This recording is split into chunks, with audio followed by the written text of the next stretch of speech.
Bom, vamos lá, né? Seguinte, o objetivo desse vídeo aqui é resumidamente dar uma geral aí, né? Enfim, mostrar como que pode estar fazendo o setup do projeto já rodando aí na máquina 100%, né?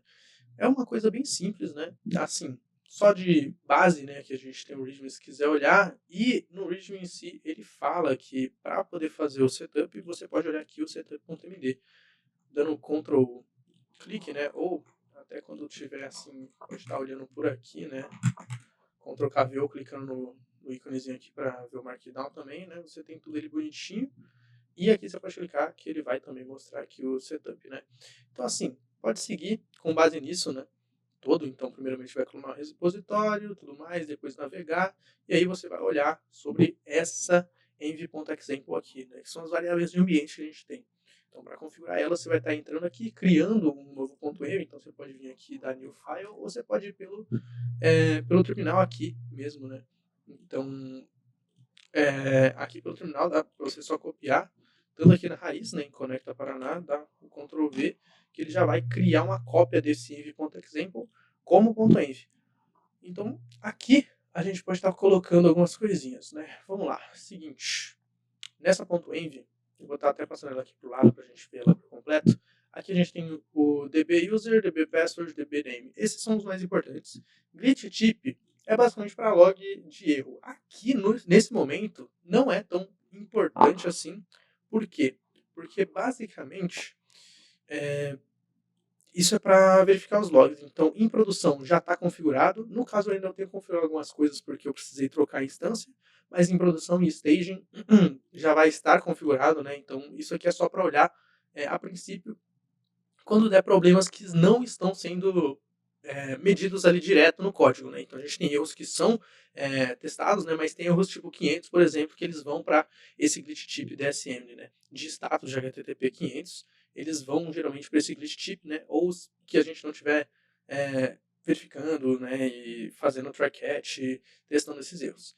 Então, isso aqui a princípio você não precisa, né? Você pode deixar assim mesmo, você pode, enfim, tipo, o que é mais importante para configurar nessa env de raiz é o usuário password name, né?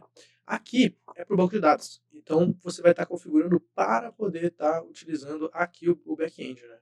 No back-end tem a mesma coisa. A gente tem um env.example e aqui ele tem o database URL. Ele é importante para que esse env, né? Quando você rodar aqui o Docker Compose, então você vai estar rodando ele para poder utilizar o banco de dados, o Redis, o back-end e o admin, que automaticamente já vão subir, e aí você vai estar podendo utilizar em localhost 3000 o back-end e em localhost 4200 o admin, que é o front-end. Aqui a gente vai estar recebendo, né, essa variável de ambiente aqui no back-end. Então, ó, database URL é isso, é PostgreSQL, dbuser, dbpassword e dbname, né, que a gente vai estar passando. Então, isso aqui, né, com essas variáveis sendo substituídas pelo que você colocar aqui, então se eu colocar batata, o Docker Compose vai ver isso aqui como batata, né? Então ele vai subir esse banco, esse back-end aqui, né, com o banco de dados com essas credenciais. E aqui no back-end, quando ele for subir, ele já vai estar considerando esse database para poder fazer a conexão do back-end com o banco de dados, tá? Então, aqui tem esse database URL que a gente vai estar basicamente substituindo também. Então, aqui a gente pode também entrar, né, e fazer a cópia ou criar e copiar, né, copiar e colar, por exemplo. Então, copia e cola, e aqui tira esse example e ele está .env, né? Então aqui isso aqui é algumas configurações que já estão pré-estipuladas. Essas configurações pré-estipuladas não precisa mexer, né? Já está tudo certinho. Nossa, inclusive tem esse aqui, courseoriginconnecta.com. tá errado isso aqui, né? Mas enfim, de qualquer forma, ele tá aqui, esse localhost 3000, né? Deixa eu até tirar isso aqui, porque senão vai ficar confuso. Mas essas duas cores aqui são configuradas para o back-end, né? Para poder tá podendo receber requisições. Enfim, e aqui no caso, a única que é importante mesmo é 4200, né? Para o back-end. Mas, enfim, pode estar deixando. Porque, por exemplo, se a gente fosse puxar lá da landing page, a gente colocaria 4201 e aí o nosso localhost poderia fazer requisição para cá. Né? Enfim, isso aqui é configurado dentro do back-end em Não lembro se era config validation, muito provavelmente, né? Cores origin, esse aqui é o validator no caso, né? Deixa eu ver porque não era eu que tinha feito essa configuração, então não sei exatamente onde que está, né? Então, modules tem ali, na main provavelmente, na verdade, né? Creio eu. Então aqui, allowed origins, ele está configurando basicamente fazendo o map de tudo aquilo e retirando, né, a vírgula e fazendo o mapeamento, né, para poder separar aqui os domínios em que a gente pode receber requisição. Então essa env aqui é importante para isso, né? Então a gente vai estar recebendo os 400 e 3.000, né, que no caso é a mesma, então não faz sentido, mas tá aqui, né? Enfim, aqui a gente tem o URL do Redis que é padrão para localhost, né? Então pode deixar assim também. Aqui a gente tem o glitchtip também, que isso aqui tem um setup do glitchtip se quiser configurar, mas não é necessário aqui por enquanto. Então aqui para desenvolvimento não é tão importante, né? Secrets, isso aqui pode deixar assim mesmo, não tem problema, né? Também você pode mudar se você quiser para colocar outra chave se quiser, né? Mas para desenvolvimento local tanto faz. Se de super admin aqui, você pode colocar basicamente o e-mail que você quiser, a senha que você quiser, para você poder estar tendo um usuário, né, ao rodar um script específico. Então aqui em scripts a gente tem esse sysadmin, ele vai estar pegando lá no banco de dados, criando esse administrador com a senha e com o e-mail com o nome necessário, né, o nome que você passar aqui. Então ao acessar o staging, né, perdão, ao acessar o admin local, você vai estar usando o e-mail que você passar, a senha, para poder fazer esse login, né? Ou até mesmo quando mandar requisição no back-end com Postman, por exemplo, e tudo mais, né, com Swagger, enfim. Aqui, a gente vai estar, então, basicamente configurando as variáveis de ambiente, né? São essas, se não me engano, no front-end a gente não tem variável de ambiente ainda, ó. Admin a gente não tem variável de ambiente ainda necessária. No mobile a gente tem aqui, ó, config dev example, config project example, né? Mas é basicamente só a URL que a gente vai estar utilizando, né? Então, você pode criar aqui um config .json, simplesmente, também, com a base URL que você quiser. Então, localhost 5.600, por exemplo, né? Mas é isso. Em localhost ele não é necessário, né? Ele cria automaticamente na URL padrão para localhost do Flutter, que eu não lembro qual que é, mas você consegue colocar ali e configurar, se não me engano. Mas enfim, as duas envs necessárias para agora são essas, né? E é uma modificação básica. Então aqui na da raiz, aquela primeira que eu mostrei, é colocar o usuário, né? Então aqui, por exemplo, eu posso colocar conecta, a senha eu também posso colocar conecta, por exemplo, e name eu posso colocar aqui se eu quiser, né? Eu posso colocar conecta Paraná, eu posso colocar aqui também a senha que eu quiser e tudo mais. Aqui é local, você configura como você quiser, né? O importante aqui, usuário, senha e nome estejam de acordo com esse env do back-end, né? Então aqui eu preciso mudar também. Então o user eu vou basicamente pegar aqui o usuário, colocar aqui o usuário, senha, eu vou pegar minha senha, colocar em senha, ele vai ser localhost 5432, e aqui, esse daqui inclusive, ó, ele não está na env colocando aqui como dbname, né? Então eu poderia ter colocado aqui dbname para você poder substituir também. Foi algo que eu errei. Então, por exemplo, Conecta Paraná, né? Que antes estava como Conecta _ Paraná. Pode também mudar aqui se você quiser e colocar aqui também. Então, assim, vai do padrão que você quiser, né? Então, eu posso colocar aqui a senha Paraná, por exemplo. Então, Conecta Paraná com a senha Paraná também. Só para eu deixar diferente aqui para mostrar, né?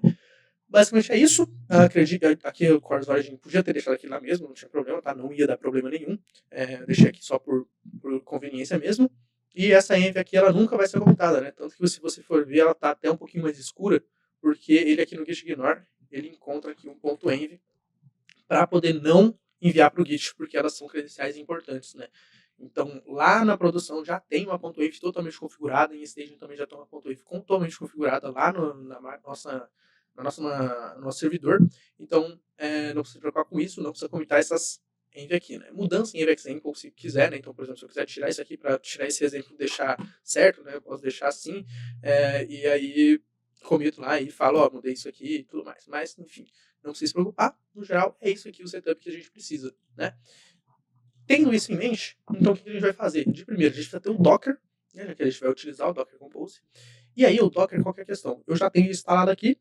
Se você não tiver instalado, você pode pegar aqui, então, Docker install, né, diretamente aqui, inclusive recentemente, né, porque nesse computador aqui eu não tinha.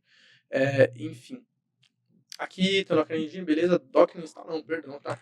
Docker Desktop, porque no Windows, se você tiver no Windows, você vai estar utilizando aí o Docker Desktop. Se você tiver no Linux, aí você pode instalar diretamente o Docker pela linha de comando, né? Então tem aqui também o Docker no Linux, né? Se quiser, você pode pegar aqui na linha de comando os comandos específicos, né? Para poder estar testando. Então aqui tem o install em Ubuntu e tudo mais, né? Se você quiser. E aí você tem aqui qual que é o suporte. Você pode pesquisar, você pode pedir para IA também, falar, Gemini, como que eu faço a instalação aí do Docker no meu Linux, né? E aí você tem, né? Ou aqui na documentação em si, ele já vai ter tudo certinho. Resumidamente, aqui no Windows você vai ter aqui, poder pegar o x8664, né? 64 bits é o único que tem, acho que não tem para 32 bits do Docker. Mas é isso, né? Você tem também como instalar direto com linha de comando com o winget, se não me engano, mas eu não acho que é tão interessante, né? Bom, coisas importantes, né? Quando você instalar o Docker Desktop, ele provavelmente quando abrir, às vezes se o seu... Bom, o que acontece? O Docker ele roda em cima de containers, quer dizer, em cima de uma instância de Linux, né? Do kernel Linux do computador. Então, o seu Windows ele tem ali o WSL, que é basicamente o Linux, né? A linha de comando do Linux, para você poder estar utilizando o Linux dentro do Windows. Então aqui o Docker ele é instalado dessa forma. Então quando você instalar, eu não sei se ele instala automático, eu acho que ele não instala automático, mas ele vai aparecer aqui uma mensagem na tela falando, você tem que atualizar o seu WSL. Então ele vai dar aqui o comando de WSL update, ou você não tem WSL, você tem que instalar, né? Acredito que aqui, assim, ele vem no Windows, se não me engano, direto o WSL, só que ele às vezes não vem instalar, né? Ele só vem ali para poder instalar. Acho que até aqui embaixo tem, que eu vi agora há pouco, ó. Você consegue ver a versão, você consegue instalar se você não tiver, ou você consegue atualizar, né? Você também consegue puxar via MSI, né? Que é o... Acho que... Eu não sei se é, né? Eu acho que é Microsoft Service Installation, ou Microsoft Service Installation, mas acho que é Service Installation. Mas, enfim, ele basicamente serve para poder fazer a instalação do executável e tudo mais, né? Depois de fazer a instalação do Docker, que ele demora, acho que vai uns 10 minutinhos, geralmente, né? A internet é boa e demorou, né? Mas, enfim, assim que tiver terminado, você tem que estar com ele aberto, né? O Docker Desktop, se você tiver no Windows igual eu. E a partir disso, você pode vir aqui e dar direto um Docker Compose up-d. Né? Por isso que ele pega direto aqui o Docker Compose. Tá? Se não, você pode dar um "-f", que é "-file", e aí você vai utilizar um arquivo específico, né? Então você pode usar o glitchtip, se você quiser também utilizar, né? Então, quero configurar o glitchtip aqui. Eu uso esse "-f" para usar o glitchtip, e aí ele vai rodar aqui todos os serviços do Git, né? Do glitchtip, né? Do banco de dados, Redis e tudo mais. E aí você vai poder estar testando, né? Assim, se você dá o Compose up-d direto, né? Ele vai usar esse Docker Compose aqui a princípio. Se você usar o "-f", você pode escolher, se você quiser, inclusive, escolher direto que o Docker Compose foi YAML para não ter nenhum problema, você pode usar, e aí você vai dar o "-d", tá? Quer dizer, Docker Compose "-f", depois up-d, tá? Então, se você for usar especificamente, "-f", arquivo, depois up-d. E, assim, a princípio, o up-d também vai funcionar tranquilamente aqui. Então ele vai fazer aqui o setup de tudo, ele vai puxar todas as imagens, aí ele vai fazer em si depois disso, depois de puxar todas as imagens, ele vai fazer o build de cada um por cada um. O que acontece? Você também pode, né, só um detalhe aqui, você também pode subir especificamente um serviço que você quiser. Então, eu só quero back-end ou eu só quero front-end. Entendeu? Às vezes você quer subir o back-end aqui e o front-end você não quer subir com Docker, você quer entrar direto lá e dar o npm run dev, e aí você vai poder estar rodando, né? Beleza, você pode fazer isso, e aí você, se não me engano, você manda um Docker Compose, quando aparecer, né, amigão? Docker Compose, acho que é o primeiro day direto, você coloca back-end, direto você coloca admin. Então, se eu quiser subir só o back-end, ele vai vir aqui e puxar só do back-end, ou se eu mandar, ele vai fazer. Deixa eu dar o Ctrl C para cancelar. Se eu quiser também o admin, eu posso estar puxando, então, tá querendo fazer direto do admin. Então, se você quiser subir um específico, você pode. Aqui ele vai estar fazendo toda a instalação, né? Inclusive, provavelmente eu vou pausar isso aqui agora, ou cortar depois, né? Mas, enfim, depois que fizer toda a instalação, a princípio ele já vai estar totalmente configurado certinho, né? Vamos mandar uma geral aqui. O que acontece? No back-end, vamos lá primeiro no back-end, né? A gente está utilizando o Prisma, então todas as modificações para o banco de dados, a gente usa esse esquema .prisma, Nesse caso aqui, eu acho que deve ter extensão para poder estar vendo ele bonitinho, né? Mas eu não estou com nenhum instalado aqui. Enfim, mas aqui a gente tem todos os modelos, né? Então, a gente tem aqui a configuração direta, depois a gente tem os modelos aí específicos. Então, health check, a gente usa esse map para estar lá no banco de dados com esse nomezinho bonitinho e não com esse nome em Pascal Case, por exemplo, né? Ele vai estar com o Snake Case. Então, todas as convenções têm esse ponto @map. Você tem a documentação, né, do Prisma, então Prisma Schema Doc a gente consegue ver aqui, né, no geral, toda a documentação, e aí a gente vai poder estar utilizando ela como base para poder testar, né? Então aqui ele tem alguns exemplos, tudo mais, tem várias coisas aí na documentação se quiser olhar, dá para pesquisar no YouTube, dá para fazer muita coisa, né? Perguntar para a IA se está certo, tudo mais, enfim. Mas ele tem várias coisinhas. Resumidamente, esse é o arquivo que tem. Então, eu preciso especificamente mudar aqui eu preciso mudar aqui e adicionar uma role a mais, né? Então agora a gente vai ter também super admin ao invés de só admin. Eu posso colocar aqui e ele já vai automaticamente. E aí tem alguns scripts específicos do back-end que são utilizados, né? Então aqui tem vários scripts do back-end, né? A princípio, os que mais seriam utilizados seria de lint fix, para ver se o back-end está escrito bonitinho na sintaxe que a gente quer, né? Que foi configurada previamente aqui com esse lint. Aqui a gente tem os de teste, né? Então para verificar o teste com coverage, né? Para saber quanto que eu estou cobrindo, né? De linhas do código, o branches, etc. A gente tem mutation, que a gente usa o striker, ele roda as mutações lá. A gente tem o end-to-end, que ele vai fazer os testes end-to-end bonitinho. A gente tem aqui os sysadmin e tudo mais. E a gente tem aqui o Prisma, né? E o Prisma, o generate, ele serve para poder estar injetando ali aqui no seu VS Code, por exemplo, todas as variáveis necessárias. Então, se eu não dou esse generate, por exemplo, ele não vai pegar o esquema e identificar que eu tenho um usuário, né? Então, ao vir aqui dentro de app.module, não, né? Vamos pegar um específico de autenticação que ele vai ter, né? A gente então tem o controle, a gente tem o service e tudo mais, né? Então aqui em módulo a gente vai estar fazendo a configuração do módulo e tudo. E aqui a gente tem o controller e o service, né? Então se eu não dou o generate, né? Eu não consigo identificar aqui this Prisma, né? Ao puxar aqui o Prisma, eu tenho um client, né? E aí eu tenho o user, né? Ele não vai identificar esse client. Aí você coloca direto o user, enfim. Mas é uma parada aqui. Dentro de produção e dentro de staging, ele está sempre gerado, né? Então ele está sempre atualizado. Então eu sei que aqui dentro de usuário, né, que é um dos clientes que eu tenho, né? Então aqui dentro eu tenho City, que é o que eu criei, a gente tem eventos, favoritos, health check, lá, que todos esses modelos aqui, eles existem. Se eu não uso o generate, eles não existem para mim. Então eu não consigo identificar e criar e realmente buscar. Né? Então para o back-end é importante, você vai dar o generate sempre que você modificar, né, e salvar esse esquema. Depois disso, deixa eu voltar aqui no package.json, você vai conseguir usar o migrate, geralmente eu uso o migrate dev, aqui para desenvolvimento mesmo, tá?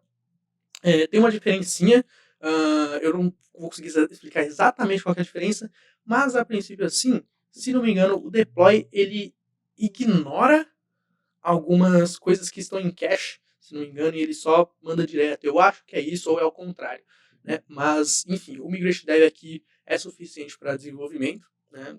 Não precisa fazer o deploy. Pode usar direto o dev, né? O migrate deploy, geralmente ele é utilizado lá em produção.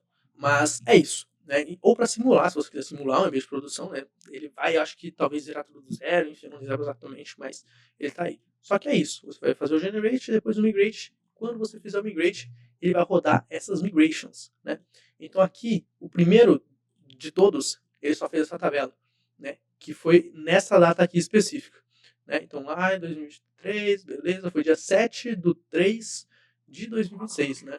Então aqui, ó, dia 7 de 3 de 2026, neste momento aqui, né, que isso aqui eu acho que é em segundos do dia, ele foi gerado, né? E ele criou o health check. Então depois foi criado aqui cidades, usuários, refresh token, depois foi criado eventos, fotos, likes, depois foi adicionado aqui news, post, feito modificações aqui em algumas, aqui adicionou coordenadas, né, também depois. Então modificou basicamente a parte de locais, né? Enfim, todas essas migrations elas são geradas diretamente e elas não podem ser excluídas, né? Então você vai rodar o migrate, vai rodar todas, o que você tiver modificado, então se eu mudar aqui para super admin, ele vai criar uma migration aqui. Você vai dar o nome para ela específico e ele vai rodar aqui, criando 2026, 10 do 5, 5 do 10 no caso, 5 10, e aí vai colocar o tempinho e vai ter o nome seu. E aí dentro vai ter um ponto .sql e esse ponto .sql vai rodar, né? Então ele vai ter aqui basicamente o que é necessário. Não sei exatamente qual que seria o comando em SQL para adicionar uma role aqui. Mas é isso, né? Beleza. Basicamente aqui do back-end, geralzinho, é isso, né? Tem mais coisinhas aí. O setup em si, ele já vai estar sendo feito aqui, né? O back-end, recomendo estar utilizando aí o Docker, tá? Por quê?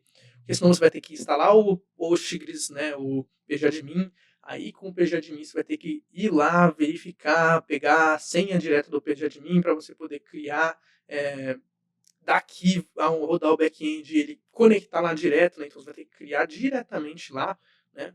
O banco de dados com esse nome que você escolher, né? Com esse nome, com essa senha, com o usuário que você vai ter que ter também de conecta sendo admin para poder estar utilizando. Então, assim, é mais difícil, né? Então, é mais fácil você só rodar aqui o Docker da forma como que eu estou passando mesmo, mas dá também, se você quiser configurar local, aí fica a seu dispor, né? Além de consumir um pouco de espaço a mais aí no seu computador, mais chato, né? Tipo, eu não precisaria ter o pgadmin. Eu tenho porque, eu vou entrar ali, eu vou conectar direto, não preciso criar nada, eu só conecto direto nisso aqui e ele vai estar funcionando, né? Eu posso ver diretamente lá na tabela o que eu quiser, né? Mas é isso. Assim, em back-end, aí você tem aí algumas coisas, né? Dockerfile para poder subir em si, né? Tem os comandinhos, se quiser olhar também. Aqui em main a gente tem as configurações. Aqui a gente tem basicamente control number service, e é isso, assim que é o back-end, tá? Ele é um módulo, basicamente, que é o modelo realmente, então a gente tem configuração total do que a gente utiliza, então vamos num mais específico. Então a gente tem aqui para administrador, né? A gente tem aqui para autenticação, por exemplo. Vamos lá, que ele está mais completo. Então aqui a gente tem configuração, a gente importa o controller, a gente coloca os providers aqui, né? Pro módulo, então a gente vai estar utilizando esse auto-service aqui, né, que é os testes, né, para poder fazer os comandos, né, para poder fazer toda a criação de usuário, toda a atualização, geração de token, tudo mais, né, para autenticação, que é basicamente um service. Né? Então, o provider aqui é esse service, a gente tem também aqui estratégias do AWT para poder estar configurando. No geral, não são coisas tão complexas, tá? O de autenticação, que ele é mais complexo, né? Então, a gente tem AuthGuard, por exemplo, tudo mais, né? Aqui a gente exporta também algumas coisas, e é isso, né? Resumidamente, você pega dependências, coloca aqui, exporta elas e o módulo está pronto, né? Aqui dentro de service a gente tem, enfim, todo o funcionamento em cima da lógica de negócio, né? Então, registro, por exemplo, login, ele funciona dessa forma, tudo mais. Utiliza o GTO para poder estar verificando. Então, ele precisa ser o e-mail, né? Ele é obrigatório, né? Então, não tem como não ter e-mail, né? A pessoa tem que ver um e-mail obrigatório, senão ele vai dar um erro, tudo mais. Então, esse GTO serve para validar. E aqui o controller em si, ele expõe a rota, né? Aqui a gente não precisa de uma rota específica configurada, né? Então, diretamente o Nest já expõe isso aqui para todo mundo, né? Então, aqui a gente já sabe que dentro de auth, que é a pasta auth, e aí dentro do controller a gente vai ter register, barra login, barra refresh, barra me, ele vai fazer cada uma das coisas, né? Então, aqui no registro ele vai fazer, ele tem aqui configurado o Swagger, tá? Esse arroba aqui é do Swagger, então se não tiver ele vai aparecer lá no Swagger, mas aqui é a lógica em si, né? Então ele vai fazer simplesmente isso. Registro, ele vai this service, que é o que a gente criou, e fazer registro. Lá no serviço, aí em si, ele vai ter a lógica de negócio, então ele vai verificar se tem, né, um usuário, se existir, ele vai lançar um conflito, né, vai lançar uma exceção de conflito, que aí é um erro, né, resumidamente. Aqui em hash ele vai fazer o hash, né, específico da senha, né, aqui ele vai estar criando o usuário em si e retornando para a gente. Então é isso. É basiquinho, são aí a regra de negócio. Beleza, vamos lá. Admin, que é a segunda coisa importante aqui. Basicamente, a gente tem o main, né, do admin, tranquilo que ele vai estar puxando a aplicação nossa mesmo em si. É verdade, né? Esqueci. A princípio disso, né, você vai entrar, né, em cada um, eu esqueci inclusive, e dar um npm install, tá? Então, assim, npm install no back-end, porque ele é feito com JavaScript, então é toda a mesma linguagem, tá? Tanto no front-end quanto no back-end é só JavaScript. Então, aqui você vai dar o npm install no back-end, ele vai instalar todas as dependências, né? Então, aqui no packagezão do back-end, a gente tem algumas dependências. Então, a gente tem aqui o do Redis, a gente tem isso aqui são coisas que vêm direto do Nest para fazer gerenciamento de cache, né? Talvez esse Cache Manager nem precise, inclusive, por conta de que a gente está usando o Redis, tá? Mas eu vou ver se faz sentido instalar ou não. Enfim, e aqui você tem o Bcrypt, que é para fazer encriptação, você tem Joy para validar, Pino, que é para fazer log, enfim, várias outras coisinhas aqui no back-end. E você também tem no front-end a mesma coisa, né? Então, package do admin, você tem aqui todas as dependências, né? Enfim. Então, aqui são as dependências que você vai instalar no geral. Aqui são as dependências de desenvolvimento. Então, tem o Tailwind, por exemplo, que a gente vai estar utilizando, o Striker para testes, etc. O back-end também tem a mesma coisa. Então, entrando aqui no back-end, você vai dar um npm install. E entrando no front-end também, você vai dar um npm install, né? Então, se eu estou aqui direto na raiz e dou um cd admin, eu vou estar podendo rodar o nosso npm install e instalar tudo isso aqui, que são os módulos que a gente tem, né? Então, npm install, eu consigo instalar, e ele vai estar fazendo essa instalação. Deixa eu ver se já terminou do back-end, ainda não, demorando um pouquinho, tá dando bastante coisa. O Docker ainda está demorando, tá? Essa primeira vez que você roda o Docker Compose, ela demora mais. Então, cara, vai um bom tempo aí, vai uns 10 minutos, 15 minutos, não sei, por conta de que ele é bem complexo, tem bastante coisa para instalar e tudo mais, né? Então, ele demora um pouco mais. A partir das próximas, cara, tipo, questão de 10, 15 segundos, ele já sobe rapidinho e você tá podendo desenvolver, né? Depende da velocidade também, né, do computador. A pessoa já está terminando de back-end, já vai para o front-end, que é um pouquinho mais rápido. E é isso.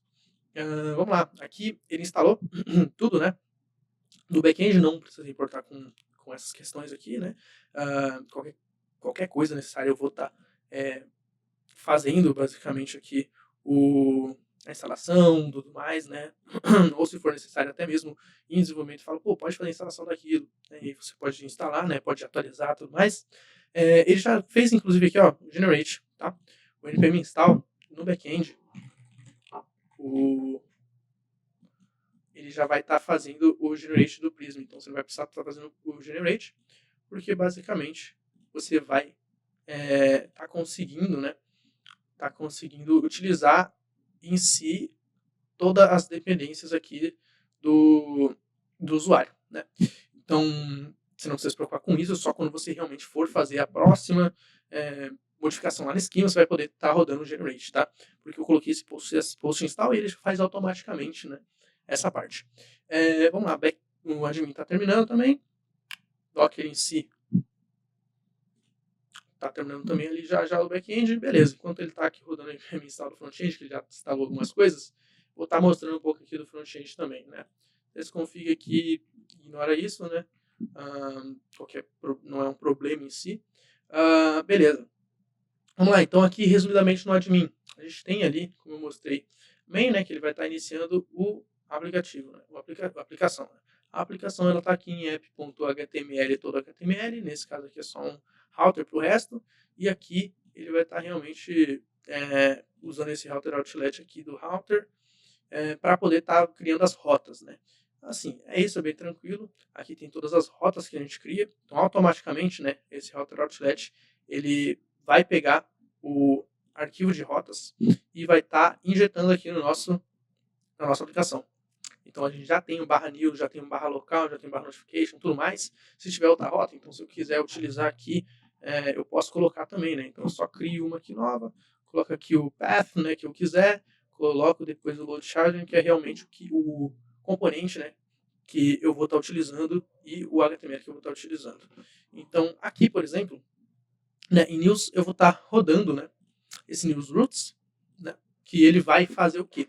Ele vai lá dentro de /news, tá? Para não ficar gigante esse arquivo, ele vai estar dentro de /news, aqui, ó. Então ele já vai estar fazendo isso, events, local, login, etc. News. Dentro de /news, ele vai estar tendo aqui tudo isso. Então se eu quiser aqui ter um /news alguma coisa, né? Então, barra news, barra especificamente um ID de um usuário, né? Então, um ID de um usuário não, um ID de uma notícia, né? E aí eu vou dar um node component e aí eu vou colocar o componente que eu quiser, né? Então, o padrão, né? O padrão mesmo, primeiro, barra news, ele vai importar esse componente aqui, que é o newspage, né? Então, aqui o newspage.s, newspage.html, vai estar sendo utilizado, né? Ele, no caso, faz o newspage, e o newspage, ele tem aqui, ó, template URL do HTML. Então, o HTML é todo esse, né? Que a gente consegue ver. Então, ele tem aqui, ó, header já de notícias, tem tudo aqui configurado, título, etc. E aqui em newspage, ele tem toda a lógica do componente, né? Então, aqui em staging, para se ver, por exemplo, né? Então, admin-staging, conecta-paraná.com.br, a gente consegue ver, né? Ou dando npm run dev, tá? Aqui, eu consigo acessar com uma senha específica que eu tenho, beleza? Eu vou estar passando essa senha para vocês, tá? Se vocês quiserem testar em staging, e ele vai entrar. Vamos lá. Enquanto tá aqui, putz, o npm está aqui, cara, travou provavelmente, né? Mas assim, o que eu queria demonstrar para vocês se ele entrar, né? Porque tá tudo travado aparentemente, a gente vai estar conseguindo demonstrar umas paradinhas legal. Acho que eu vou até fechar esse daqui. Beleza. Então aqui em admin, o PC mano, tá complicado esse terminal aqui, cara. Olha. Tudo travado do VS Code. Aqui ele entrou, tá? Fez o login ali, beleza. Aqui eu consigo dar um npm run dev, tá? Ou npm start, mas acho que é npm run dev que eu coloquei aqui no admin, se não me engano. Então aqui, ó, npm run dev, ele vai fazer o ngserve /open, tá? Aqui eu tenho todas as abas, então, por exemplo, lá em notícias, né, especificamente que eu estava, eu tenho aqui tudo hard-coded, né, para exemplificar as notícias, né? Então, nova linha, sei lá o que, né? Ela tem aqui especificamente, né? E aí ele vai estar colocando diretamente aqui no HTML. Então, aqui no HTML eu tenho aquele objeto ali que eu mostro aqui. Enfim, o HTML é tudo isso, o TypeScript é toda a lógica, né? Isso aqui, para quem ser do front-end, já consegue identificar legal. Beleza. E aí, qual que é a questão? Aqui você pode estar dando o npm run dev, né? Quando você dá o npm run dev, ele já vai rodar e já vai abrir automaticamente no navegador padrão seu a aplicação. Então, com ele rodando, provavelmente vai ser em localhost 2.4.200. Talvez não seja por conta de que talvez ele já tenha rodado aqui do back-end. Acredito que não. Do front-end, perdão. Acredito que não. Mas é isso, né? O Docker, ele tá ferrando com o meu PC aparentemente aqui, né? Ele tá dando umas complicadas. Mas é algo que faz parte aí, né? Vamos ver se ele vai conseguir rodar, cara. Senão eu vou pegar direto no terminal. Gostaria muito que fosse rapidinho isso aí, hein? Aí ele tá rodando, ele deu o open aqui. Tá esperando rodar o script. A partir do momento que ele aparece aqui embaixo que tá rodando na URL específica, você já tá podendo acessar e ver tudo certinho.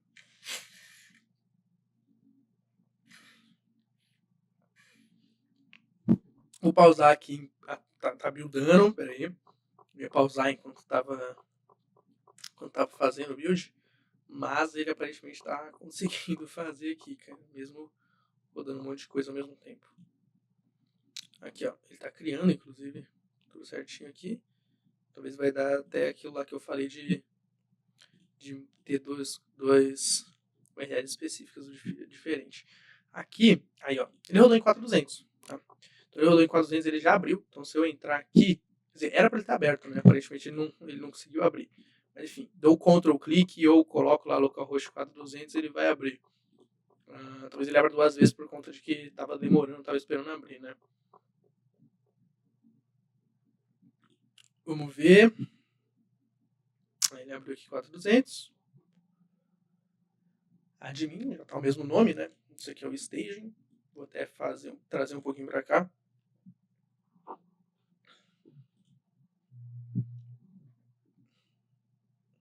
Se você pode ver já rotas diferentes, né? Então o 4200 que é o local mesmo que você vai estar tem as suas modificações. Esse aqui é o staging, né? Tem o de produção também já pronto.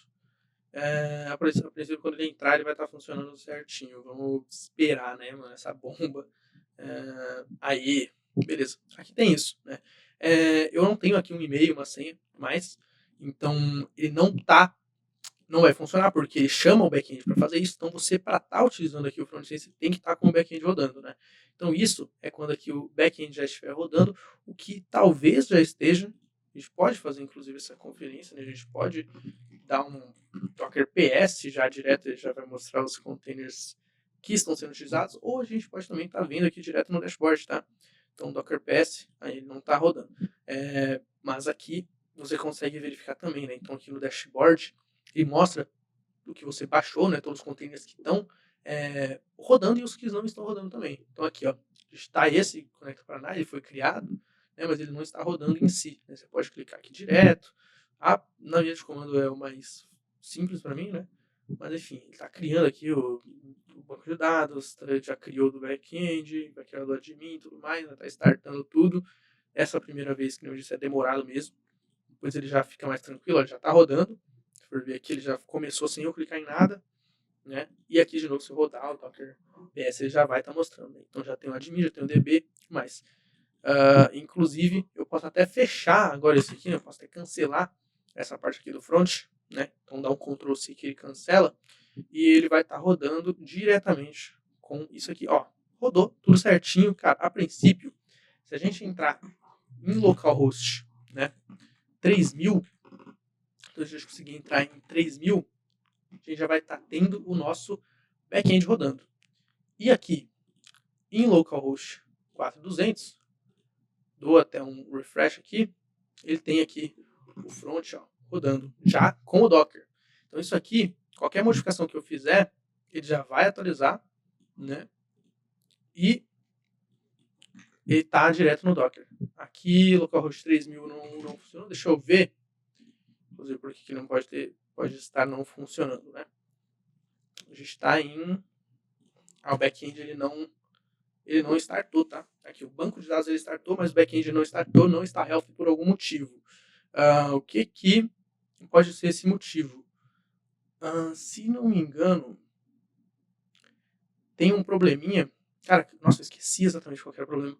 Mas ontem eu resolvi um problema na VM que tinha. Que ele não estava rodando o back-end. Vou ter que lembrar exatamente qual era esse problema, cara. Para poder tá verificando. Deixa eu ver se eu só consigo lembrar rapidinho, olhando aqui, pensando, né? A gente tinha back-end funcionando tranquilo. A variável de ambiente. Era na variável de ambiente específica do. Mas era a variável de ambiente específica para o banco de dados que tinha um arquivo, uma barra, né? E barra não era bem renderizada, né? Ela não funciona e não estava identificando aqui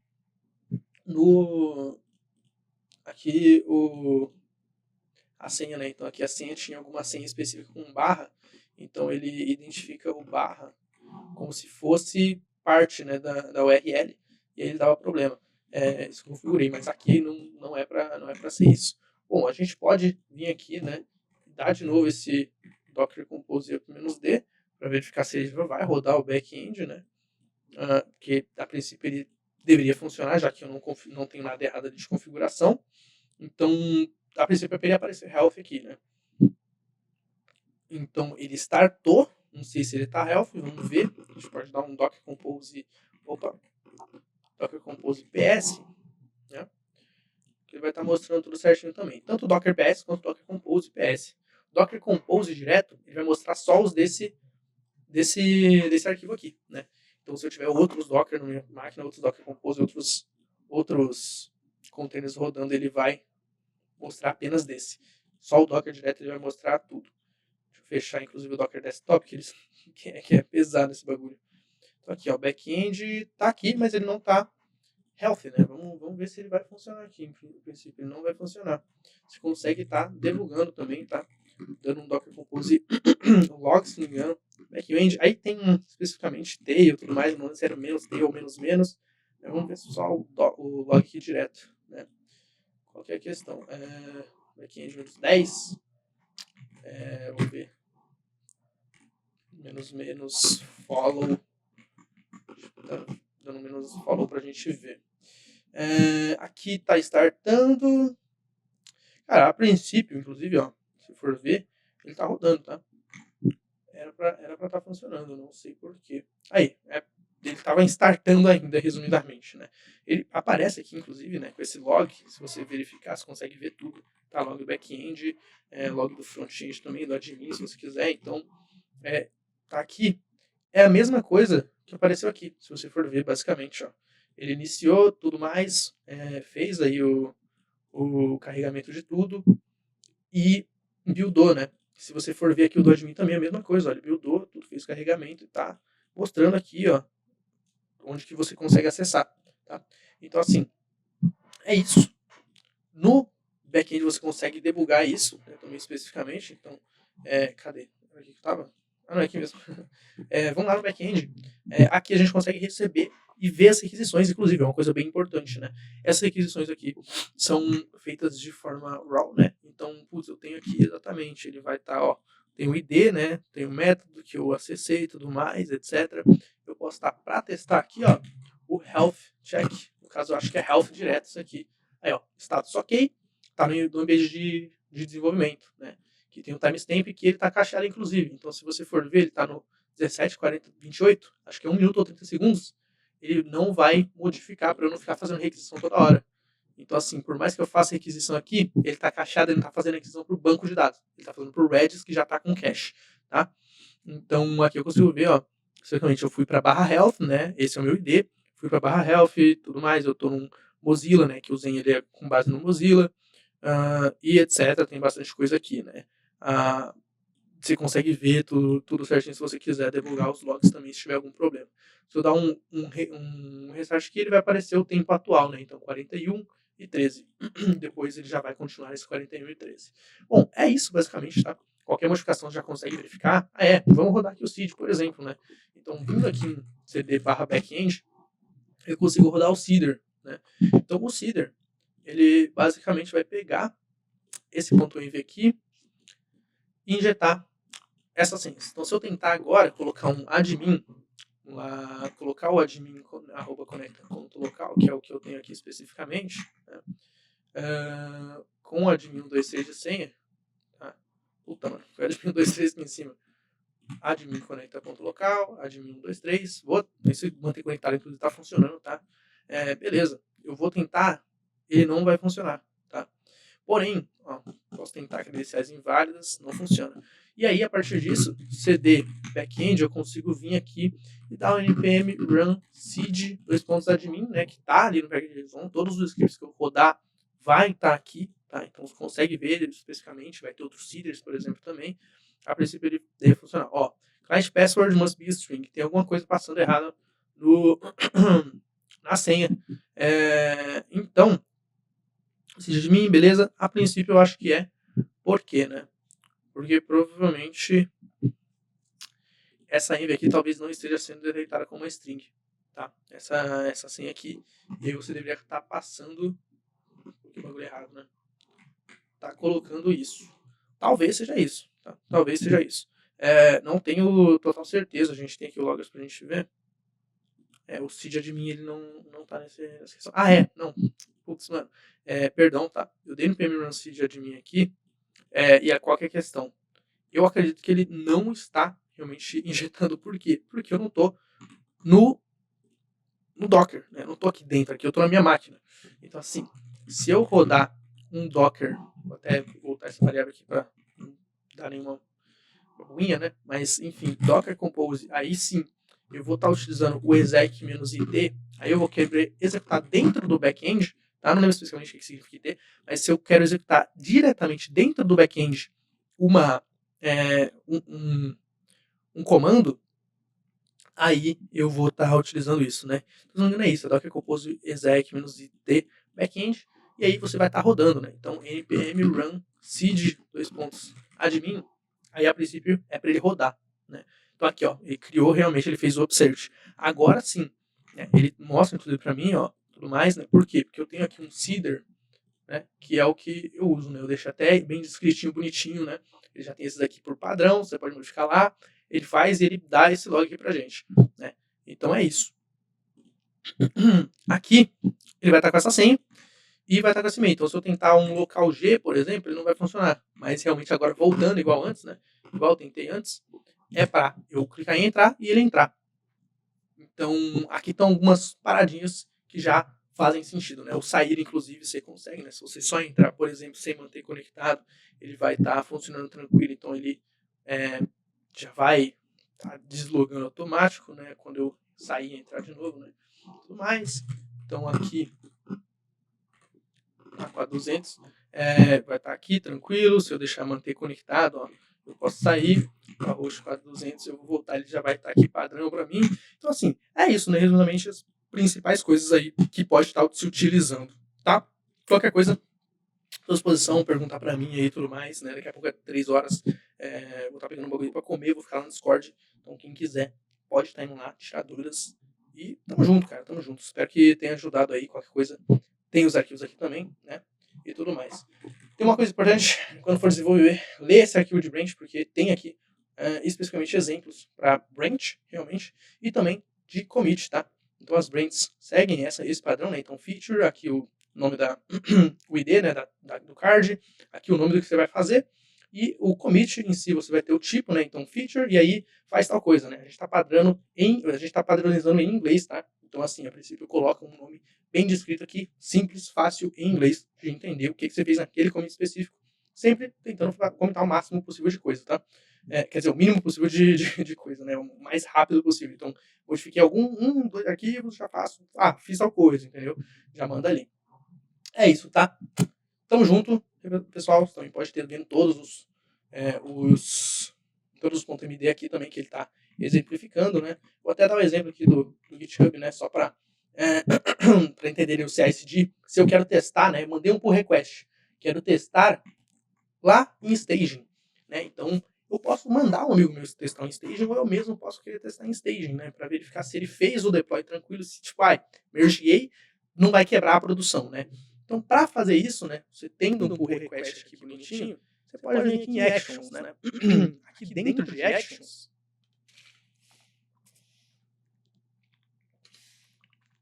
você tem alguns CI/CDs. A gente tem aqui CI específicos de teste, né? Enfim, de linter e tudo mais. Acredito de linter, o de tá funcionando tranquilinho, né? Que antes estava com um probleminha. Mas é isso, né? Ele vai sempre estar fazendo aí esses testes e verificando para você, esses três. Então ele vai estar rodando, vai rodar o linter, vai rodar o teste, e é isso. Você consegue verificar, putz, esqueci, não rodei o npm run list, não tem alguma coisa lá escrita de forma zoada. Então eu vou lá e vou modificar, mando de novo commit, arruma lint, e fix linter, e tchau, tá ligado? E aí manda o commit. E aqui a gente tem os deploys, né? Esses aqui, ó, deploy back-end, deploy front-end, tudo mais, deploy landing page, eles são os que são diretamente feitos quando eu mergei o meu PR que eu fiz para mim. Né? Então ele vai fazer o deploy para a produção, resumidamente. Né? Esses aqui são o deploy para a produção. E os específicos, o específico que você vai estar mais utilizando é esse deploy staging. Né? Então aqui tem uma branch específica que eu tenho que testar. Eu posso clicar em Workflow, posso escolher ela, né? Então se a minha tela que eu quero é esse Register Screen, por exemplo, eu posso vir aqui em frente para deploy. Putz, tá, é front-end, então só vou mandar o admin. Não, é back-end, então só vou fazer o deploy do back-end para testar. Não, é do mobile, então vou fazer o deploy do mobile, ele vai gerar o bundlezinho lá para mim e eu vou conseguir baixar no celular, por exemplo. Ou todas, se eu quiser também fazer o deploy tudo para ver se não vai quebrar no geral, tá? Esses deploys de back-end, front-end e tudo mais, eles acontecem quando? Quando especificamente você modifica o infra, né, a pasta de infra, que vai estar no geral, ou o back-end especificamente, ou o admin especificamente, ou o mobile especificamente, ou landing page especificamente. Ele já faz esse deploy separadamente, né? Você não precisa ficar se preocupando em, putz, vai demorar 15 anos. Não, vai ser só o deploy seu mesmo feito, tá? É isso no geral. Qualquer dúvida, tamo junto. Podem estar perguntando para mim. continuando aqui, porque eu tinha esquecido de fazer a parte do mobile, né? Então, falando aqui sobre a parte do mobile, a gente vai seguir padrão. Acho que agora o meu microfone, inclusive, tá ajustado, né? Eu tirei aqui, basicamente, a gravação, então até vai ficar um pouquinho melhor. Seguinte, bom, pro mobile, inclusive, eu recomendo aqui, né, sair dessa parte de ter tudo aqui no VS Code bonitinho dessa forma, né, visualizando todos os repositórios. Recomendo puxar simplesmente, né, para o mobile, né? Então, especificamente, pode ir lá, né, aqui na mão mesmo, aqui, por exemplo, que eu vou demonstrar, mas pode ser ali pelo terminal também, né, pela CLI, entrar em mobile, né? É o que eu recomendo, entrar aqui em mobile, né? Tem aqui tudo separadinho agora, tranquilo, e qualquer comando que for utilizar aqui dentro de mobile já vai ficar direto, né, vai ficar navegando. Bom, assim, estou aqui com o Android Studio, eu removi, né, eu basicamente limpei todos os dados dele e estarei instalando aqui novamente, né, então aqui eu estou instalando o padrão, né, não tem segredo, né, obviamente ele vai instalar aqui, ó, o SDK dele ele vai instalar aqui em AppData, local Android SDK, tá, next, e ele vai aqui instalar, né. Enquanto ele está instalando, tem aqui esse config dev example aqui. Pô, pode dar aqui, né, um CP para poder estar copiando, então, .config, pode ser o devexample.com, mandar um config.json mesmo. Beleza. Eu instalei, né, o Android, ele tá na tela padrão do Android, e aqui dá para abrir também diretamente o arquivo. Então vamos lá em Conecta Paraná e vamos abrir direto em mobile, né? Que aí ele pega realmente para desenvolver o mobile aqui no Android Studio. Pode usar o Android Studio, né? Mas também pode usar o VS Code, tá? Vou dar trust em tudo aqui e tá beleza.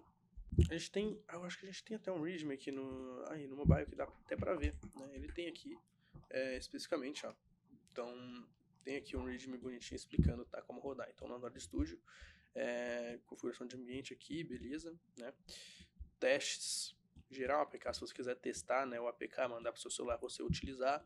Aqui tem a estrutura do projeto e as decisões técnicas também, tá? Inclusive tem aqui uma API Base URL que é definida assim e com o config.json ele puxa, tá? Beleza. Seguinte, então aqui ele tá falando, inclusive, ó, abra um Android Studio, selecione File e Open Pasta Mobile, né? Então ele tá pedindo pra gente entrar, que é o que eu fiz agora, né, entrando aqui em Mobile. Rebase Feature Onboarding, não, aborta. Se ele permite abortar, não era o que eu estava falando. Vai pra mim, por favor. Tenta aí, checkout. Beleza. Aguarde o Flutter SDK ser detectado e depois ser resolvidas. Configure o emulador. Então aqui a gente tem o nosso emulador, né? Realmente. Então aqui a gente tem o Web Configuration que a gente pode vir aqui direto em Tools também, tá? Para poder criar aqui, né? Então a gente tem várias configurações, inclusive. E aqui ele fala, para você criar um dispositivo virtual, né? Escolha um Pixel com API 33+, né? É o recomendado, basicamente, o Pixel do Google, né? Para poder estar fazendo aí o desenvolvimento, né? Ele não é pesado, etc. Dá, teoricamente, para rodar, acredito que no PC de vocês, né? Por mais que o Android Studio seja bem pesado. Beleza. Então, basicamente, aqui, você pode vir aqui com Tools, Device Manager, e aí você consegue criar aqui um dispositivo, né? Então, Create Virtual Device. Com isso, dá para escolher, né? Aqui tem vários, né?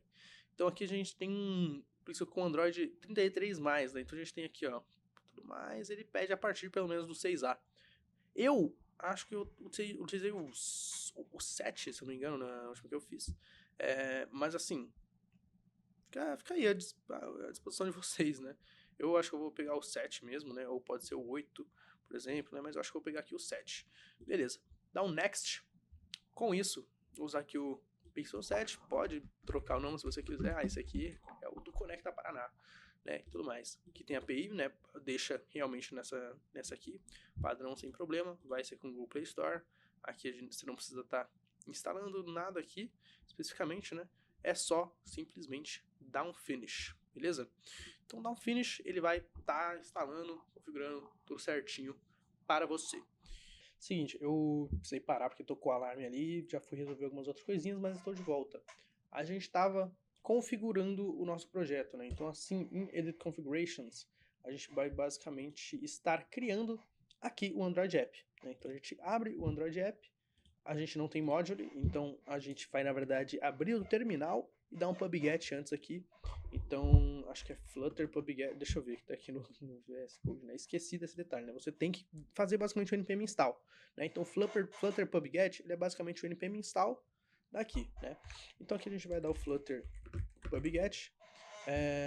Flutter não está sendo reconhecido, então a gente tem que instalar o Flutter, né? Então, como é a primeira vez, né, a gente tem que fazer a instalação aqui do Flutter, que é algo que eu esqueci, inclusive, né? Cara, eu nem lembro aqui, inclusive, né? Eu segui aqui da última vez, vamos ver. A gente tem que basicamente fazer esse download do SDK para VS Code, né? Vamos pegar esse daqui do VS Code mesmo, né? Então aqui tá no Windows, que é o meu caso. A gente tem Windows, a gente já tem VS Code. A gente vai fazer a instalação do Flutter. Ok. Basicamente ele pede para a gente utilizar o Flutter Extension Marketplace, né? A extensão do Flutter aqui no Marketplace. Então a gente vai basicamente pesquisar aqui por Flutter. Aqui a gente vai instalar esta mesma. Essa aqui, Trust Publisher Install, e ele já vai fazer a instalação automática para nós. Beleza. Basicamente o que vai acontecer? Depois de instalar, quando a gente vir em Flutter, criar um Flutter novo, ele vai fazer o download, né? Vamos ver, inclusive, se tem como fazer, se tem como não fazer isso sem criar um projeto Flutter, tá? Mas se precisar também, a gente cria o projeto Flutter, não tem problema. Tá instalando. Ok. Terminou de instalar. Deixa eu fechar esse bagulho aqui. A gente tem como dar Ctrl Shift P e a gente consegue ver aqui o que tem do Flutter. Flutter New Project, Flutter Upgrade e Flutter Doctor. Será que esse Flutter Upgrade ele vai fazer instalação, né? Sem precisar? Vamos ver. Tá, não, ele basicamente pede aqui, fala, não tem SDK do Flutter. Porém, ele já me avisa aqui, né? Você tem que baixar o SDK, então eu não vou precisar baixar, né? Evidentemente. Eu acho que, inclusive, essa era a mensagem que estava aqui, só que eu não tinha visto antes. Então, clicando em Download SDK, deixa eu pesquisar aqui, SDK Android, eu não lembro, inclusive, né? Ele falou, inclusive, quando eu baixei, né? Enfim, Path, vamos ver. Android SDK Location. Eu já entrei aqui, então já tive problema com isso, né? Android SDK, beleza. Vamos ver. Aqui ele tá falando do outro bagulho. Path to download Flutter, sei lá.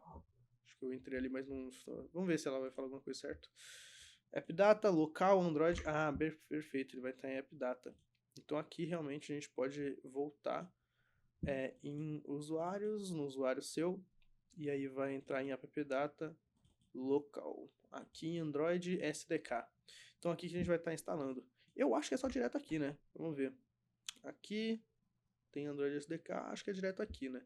Recomendado. Flutter não tem instalação default, beleza. Recomendado. Recomendo, inclusive, colocar em Develop Flutter, né? Para poder colocar esse SDK. Não instala Flutter em Program Files, né? Que é o que a gente estava vendo antes. Ou qualquer que precise de administrador. Cara, assim, aqui ele tá falando que melhor prática é local específico, né? Então dá pra gente fazer isso. Dá pra gente fazer, talvez, diretamente aqui, inclusive, Android, e aqui colocar, por exemplo, Flutter, né? Talvez isso já mitigue. Eu não sei, eu vou testar e vamos descobrir. Então eu criei aqui dentro de Android Flutter, a gente vai ver se faz sentido ou não, né? Instalar ali. Eu acho que só tem um problema que, né?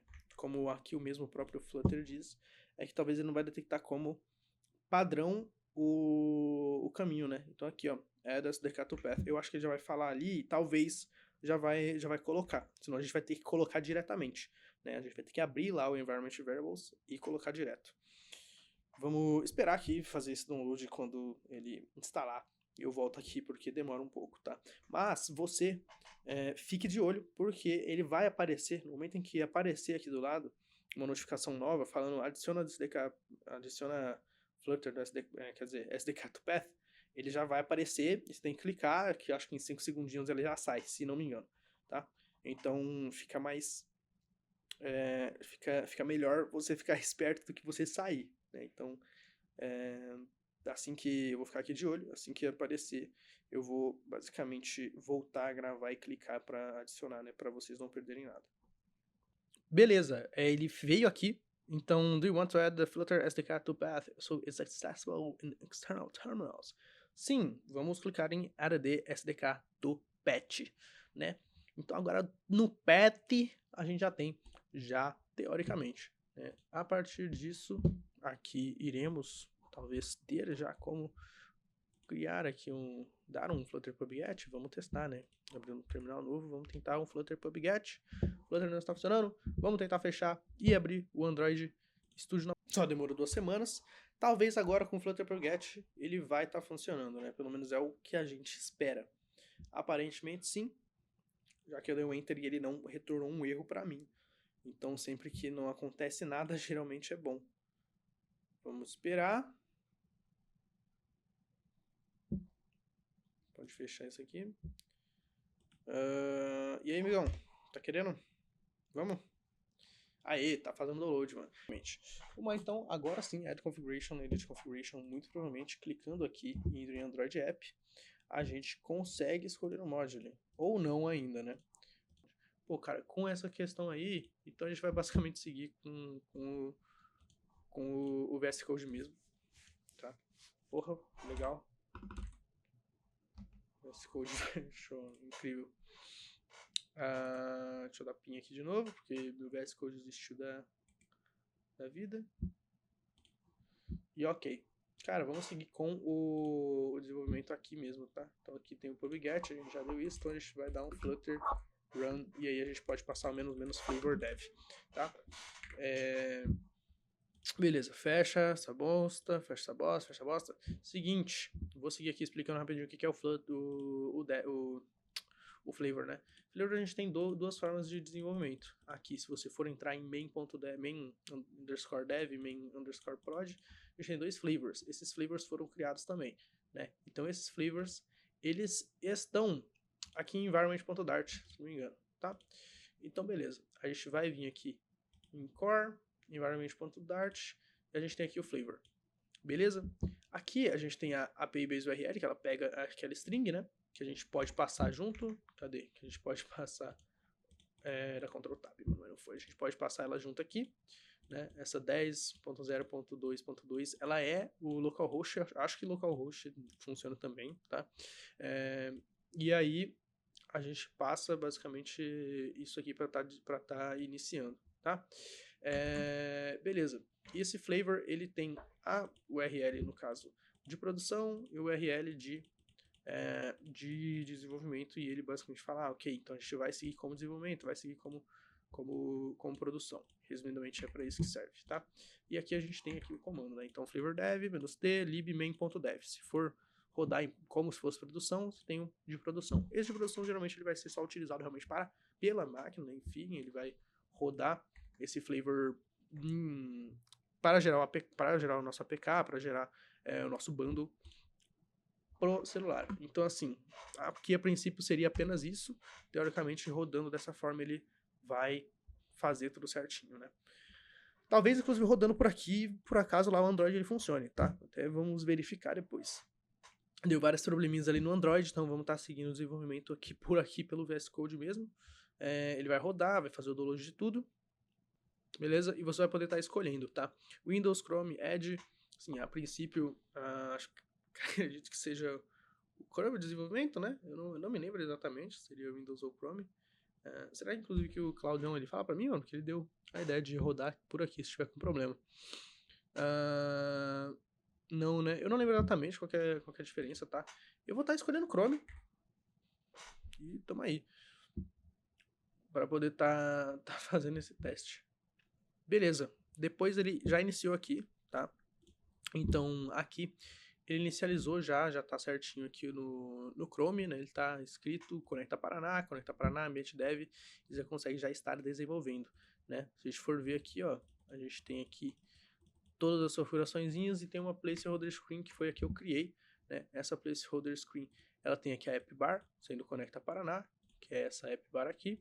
Ela tem também aqui alinhado, né? Basicamente conecta um texto sidebox e 2 sidebox, né? Um sendo Conecta Paraná e aqui falando qual que é o ambiente e a URL, né? Então aqui é o texto e aqui são as duas sidebox que a gente tem. E, bom, esse daqui é o que tem no momento, assim, modificando, né? Coisas desse tipo, ele provavelmente já vai estar funcionando, né? Eu dando o Ctrl S, eu não sei se ele vai vir aqui diretamente, tá? Assim, tem aqui especificamente o Hot Restart, por exemplo, ó, e o Hot Reload que você vai estar utilizando, tá? Então, por exemplo, salvei, tranquilo, e vou apertar só R, padrão, né, com um R minúsculo, ele vai basicamente fazer o Hot Reload e ele já vai modificar, tá? E o Hot Restart aí para algumas outras atualizações maiores, né? Geralmente eu acredito que o Hot Restart é com base em modificação de variável de ambiente, coisas desse tipo, né? Então, basicamente é isso, cara. Ó. Tinha um hot restart com o Shift R também. Ele vai restartar a aplicação no geral, né? E é isso. Resumidamente é isso. Agora vale até verificar, né? Eu utilizo aqui o do Chrome, tá? Não sei se o do Windows, enfim, ele ele teria diferença. Eu dei Ctrl C, tá? Mas assim, você pode apertar Q que ele vai terminar. Deu Ctrl C, ele também termina. Vamos verificar, inclusive, aqui se o Android ele tá funcionando, né? E se a gente precisa ainda configurar alguma coisa, tá? Porque antes eu tentei ainda configurar direto do Android, né? Pra poder emular. Mas ali, assim, você diminui a tela ali, já fica tranquilo, você já consegue verificar, tá? Beleza, entrando aqui no Android, a gente tem basicamente tudo da mesma forma, né? A gente pode dar aqui um Add Configuration para verificar se tem como configurar aqui um Android App. Android App, talvez ele apareça, tá? Não aparece module, então assim, aqui eu tô com um problema que eu não consigo resolver no momento especificamente, porque ia demorar muito, né? Então, mas resumidamente, cara, eu tentei rodar aqui, tentei instalar tudo mais, e ele não está conseguindo detectar ali o module, né? Tem que verificar o que acontece, né, para poder estar ajustando. Mas assim, a princípio, o Edit Configurations vindo aqui, criando um module, ele tem a opção de basicamente estar utilizando um flavor. Então ele vai utilizar o flavor dev ou o flavor de produção. Né? E você seleciona o flavor dev e ele vai estar funcionando. Talvez, inclusive, tenha até como meter uma... Não sei se application Android app ele não vai ter module, né?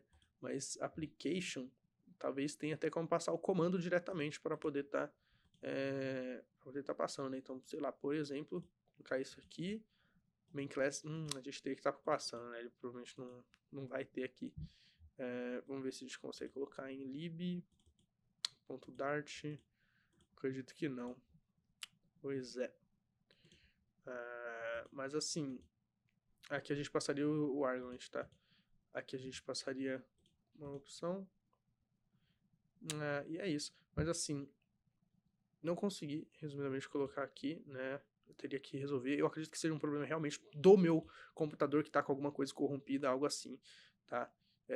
Só que é isso, resumidamente. E aí, mas assim, a partir daqui tem como dar o run, né, desse Android App aqui com um module configurado. Só é literalmente colocar o module, escolher o flavor e dar OK e clicar aqui em run que ele já vai iniciar, né, no Pixel. Você vai clicar em run, ele vai falar qual emulador como você quer fazer com o emulador, beleza. Então você vai escolher qual o pixel que você tiver e ele vai iniciar, né? Se o PC não tanca, aí o caminho é realmente lá pelo desenvolvimento com o VS Code direto, no Windows, tudo mais que eu prefiro, inclusive. Mas aqui para testar a emulação, dá para testar, né? Assim, dá para você gerar o APK diretamente também e fazer os testes no celular, dá para você fazer aí da forma como você achar melhor, tá? Mas, assim, o principal, que é o mais simples, né? É aqui o do VS Code, você consegue dar um Flutter Run aqui com o flavor de dev no main dev e você já consegue estar fazendo basicamente seu desenvolvimento rapidamente, de forma tranquila, escolhendo aí o Chrome, escolhendo o Windows se você quiser e tudo mais. Beleza? Espero que tenha ajudado aí e tamo junto. É nóis.